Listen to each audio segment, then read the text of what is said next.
రాష్ట్రంలో దేవాలయాల భూములు ఆక్రమించుకుంటున్నారు. హిందువులు నమ్మిన గుడికి దేవుడికి తమ తరువాత కూడా ధూపదీప నైవేద్యాల కోసం ఇబ్బంది ఉండకూడదని ఆస్తులో పొలాలను ఇస్తారు. ఇలా రాష్ట్రంలో హిందూ దేవాలయాలకు మొత్తం ఉన్న భూములు 4,10,000 ఎకరాలు. వీటిలో ప్రైవేటు వ్యక్తుల ఆక్రమణలో ఉన్న భూములు 1,13,000 ఎకరాలు.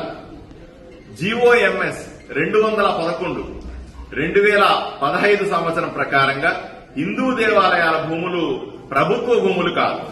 వీటికి కస్టోడియన్, కాపలాదారు మాత్రమే.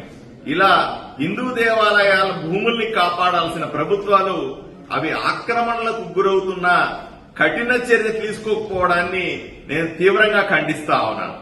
ఇందులో మరొక కోణం కూడా ఉంది.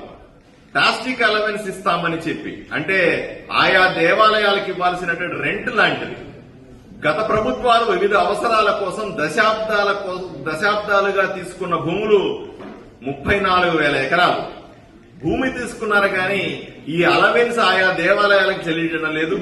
ఇదేం తక్కువ డబ్బులేం కాదు. 2019 నాటికి ప్రభుత్వం 771 దేవాలయాలకు చెల్లించాల్సిన సొమ్ము సుమారుగా 1000 కోట్లు. 2025 నాటికి వడ్డీతో కలిపి 2,400 కోట్లు అవుతుంది. దీన్ని ఎప్పుడు చెల్లిస్తారో ప్రభుత్వం సమాధానం చెప్పాలి. హిందూ దేవాలయాల జోలికొస్తే ఊరుకునేది లేదు. ఆలయాల భూములు ఆక్రమిస్తే కఠినంగా శిక్షిస్తామనే విధానం ప్రభుత్వానికి ఉండాలని నేను కోరుకుంటా ఉన్నాను.